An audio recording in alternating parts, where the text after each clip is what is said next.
Bonjour à toutes et à tous, ici Khalil Djebali pour ce Good Morning Market du 12 juillet 2018. Nous commençons tout de suite avec le rappel légal habituel. XTB France informe les participants que la présentation à venir et les informations qui vont être dispensées ne constituent pas en aucune manière une sollicitation ou incitation à acheter ou vendre des produits financiers. Nous commençons tout de suite avec le calendrier économique de ce jeudi 12 juillet et vous le voyez aujourd'hui, salve de statistiques attendues aux États-Unis et en Europe. Donc le focus sera véritablement porté sur les chiffres de l'inflation aux États-Unis, l'indice IPC ou plutôt l'indice CPI, Consumer Price Index. Aux États-Unis, donc statistiques attendues ce jour à 14h30. Je rappelle qu'hier on a pris connaissance de l'indice des prêts à la production, donc un indicateur avancé d'inflation, qui est ressorti positif, plus 0,3% en rythme mensuel et plus 3,4% en rythme annualisé, donc c'est une bonne statistique du point de vue des États-Unis. On s'intéressera aussi à la BCE à 13h30 pour être précis, puisque nous prendrons connaissance du compte-rendu de la dernière réunion de politique monétaire. De notre point de vue, on pense que la BCE sera clairement très accommodante et que ça va confirmer tout simplement le propos accommodant qu'on a eu au cours de la dernière réunion, au cours de la dernière conférence de presse de Mario Draghi. Donc rien de bien transcendant en attente. Maintenant, ce qui est intéressant sur les... Enfin si, rien de bien transcendant en toute proportion gardée, on parle quand même des minus de la BCE. De mon point de vue, on devrait assister aujourd'hui à un rebond technique, en tout cas on peut dire que c'est déjà le cas. Les futurs allemands, CAC 40, FTSE évolue en territoire positif dans le sillage des futurs américains, donc ça c'est positif.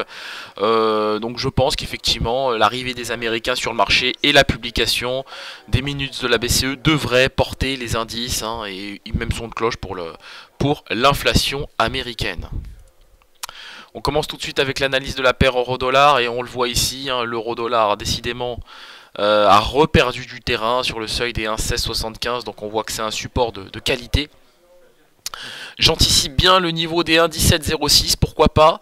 De mon point de vue, tant qu'on est au-dessus de cette moyenne mobile à 25 périodes, eh bien, on aura toutes les raisons d'aller chercher techniquement le seuil des 1,1706. Alors, je pense pas que maintenant on aurait on a beaucoup de raisons de shorter l'euro-dollar.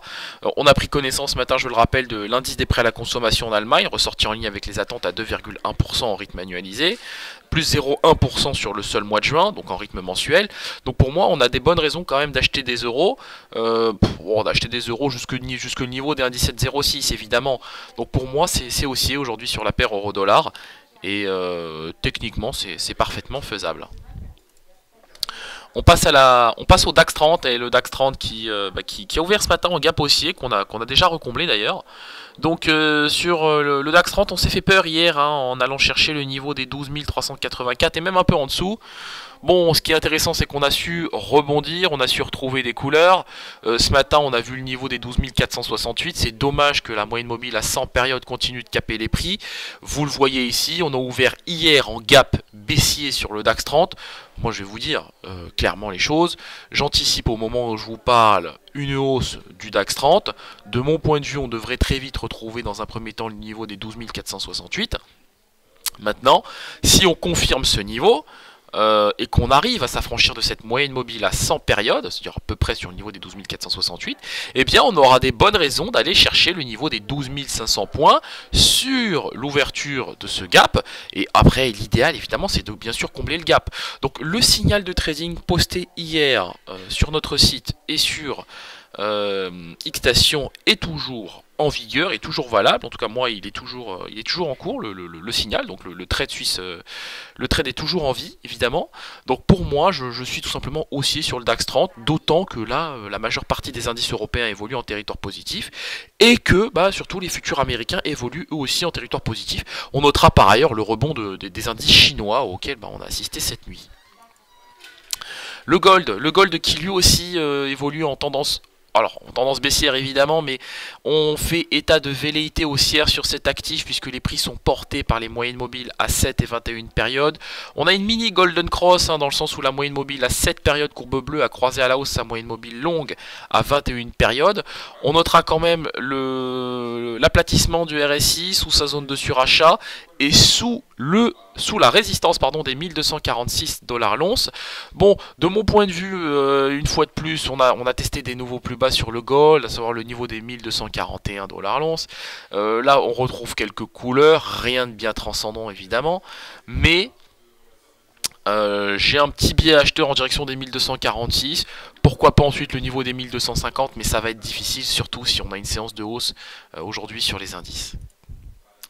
Nous poursuivons avec le WTI et qui, vous le voyez, poursuit sa chute tout simplement. Donc là, sur le WTI, on a quand même un petit rebond technique. Hier, on a pris connaissance des stocks de pétrole très positifs.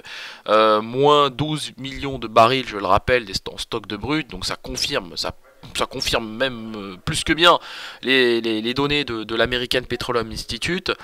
Donc bon, c'est positif en termes de fondamentaux.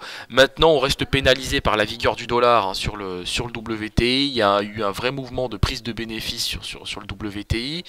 On a pas mal de vecteurs haussiers, je le rappelle, les grèves en Norvège, les perturbations en Libye, en Angola. Bon, l'accord sur le nucléaire iranien qui continue de pénaliser les cotations.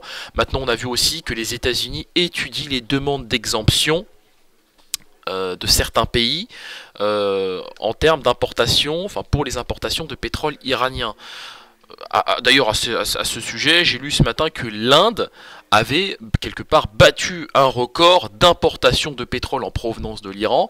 Comme par hasard, ça se fait juste avant la mise en application des sanctions contre l'Iran. Voilà, donc c'est un moment où c'est-à-dire que ça se fait juste avant que l'accord tout simplement que le retrait des États-Unis de l'accord sur le nucléaire iranien devienne effectif.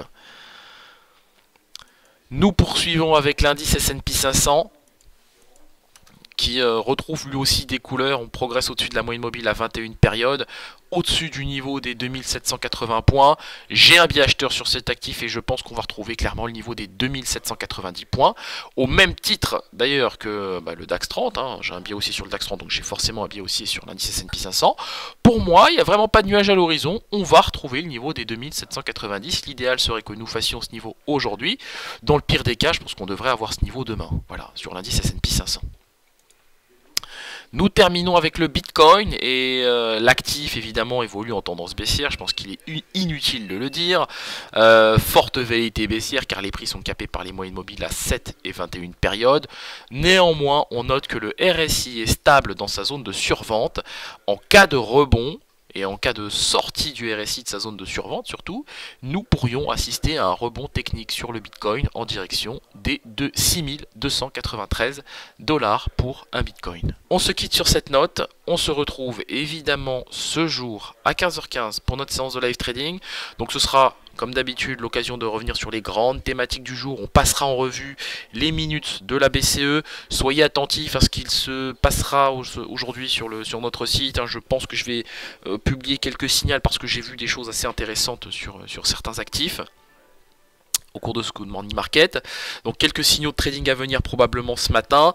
En parallèle de tout ça, on reviendra sur les minutes de la BCE, on reviendra aussi sur l'inflation américaine, on passera en revue ces statistiques parce qu'on n'a pas beaucoup parlé de l'indice des prix à la production et pour cause, la statistique a complètement été éclipsée par les news de la veille.